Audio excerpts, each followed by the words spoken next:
Good morning, you. Yes, you. Thank you for listening to my story, and I hope that I can bring you some ideas to help you with your story. Today, my topic or my title is Are You Spending Every Day Working in a Business You Resent? And I carefully chose that word resent because what really came to mind was hate. But in the last 6 weeks, there has been so much hate everywhere. And I find myself using that word way too much.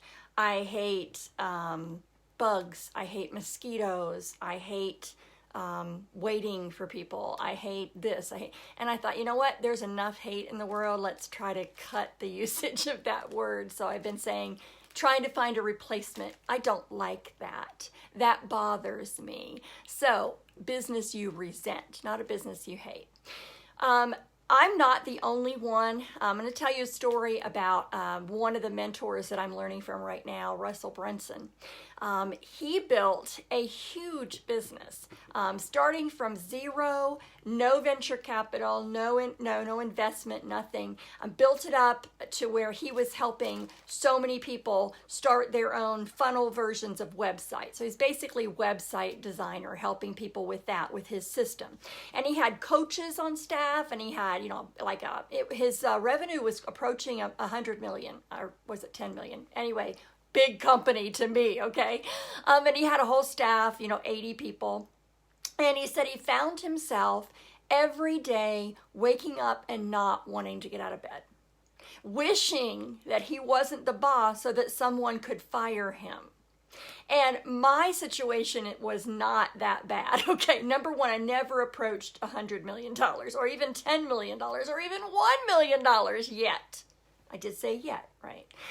Anyway, but I found myself every day knowing what I had to get up and go do, getting harder and harder to get up and go do it. Looking for other tasks that I could do that would make me feel better. So are you familiar with the idea that here are the things you need to do to build your business, and you get to the end of the day and you've stayed busy all day, but none of these tasks got done? Yeah, that's procrastination. That's a form of perfectionism, and it's also a way of avoiding what you really don't want to do. So if you're in a position right now that you've built your own business, or you're in a job, but you find yourself resenting it more and more and more, the only person that can change that is you. And let me tell you how Russell's story changed. Not ended, because he's still here and he's still building. But when he finally faced the fact that he didn't like what he had done, number one, he realized he'd built himself a job. And a lot of people that start a business with the idea of being a business owner, claiming back some of their time, being able to choose what they want to do, end up building themselves a job, not just a 40-hour job, either an 80 or 100-hour-a-week job. So that was the first realization he came to. Second was that he was working with people he didn't enjoy working with. I'm not talking about his employees, because he chose people that he enjoyed. He was working with customers he did not enjoy. So that may be the issue for you. For me, it was, because I was selling low-cost items, and the customers were so picky, and it was not enjoyable. The whole business model was just, it wasn't fun anymore. And that's the kind of person I am. That's a gift and a failing, a weakness. I love to start new things. I love adventures. I love learning stuff. And then after I learn it, yeah, I'm bored. What's next, right?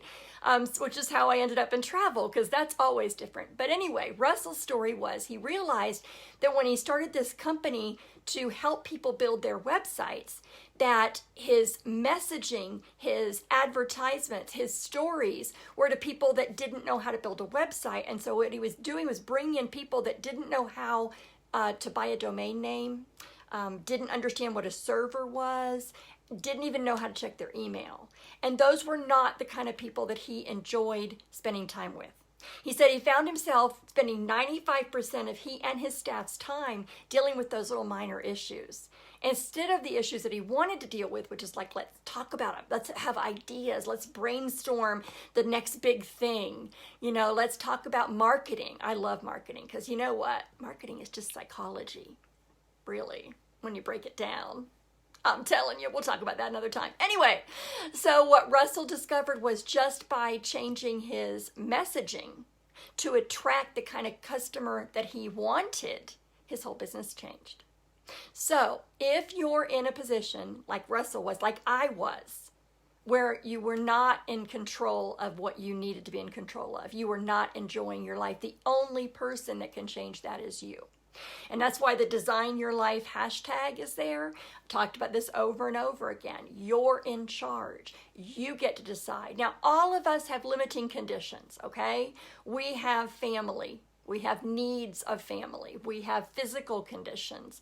All of us have conditions, but that doesn't mean you can't make the choices to change what you're doing with your life, okay? So if you are spending every minute or the majority of your time doing things you do not want to do not enjoy, working with people you do not enjoy, it's time to step back and take stock and figure out what you want going forward. Does that resonate with you? I'd love to hear your thoughts. Okay, now, second topic always on Facebook Lives, masks. Now, don't worry, I'm not going political on you. Made that mistake by accident a couple of times. But people have thought that I was coming out anti-mask. I'm not really anti-mask. So I wanted to show you I do have masks. But I wanted to talk about the different kinds of masks. And I have one of those things that makes you go, okay? So this is a cloth mask that I bought on Etsy. Just very simple, very plain. I also have other masks I bought on Etsy that one has a cat face and one has a smile on it, which I think is really cool. Because one of the really bad things about wearing masks is you can't see people's smile.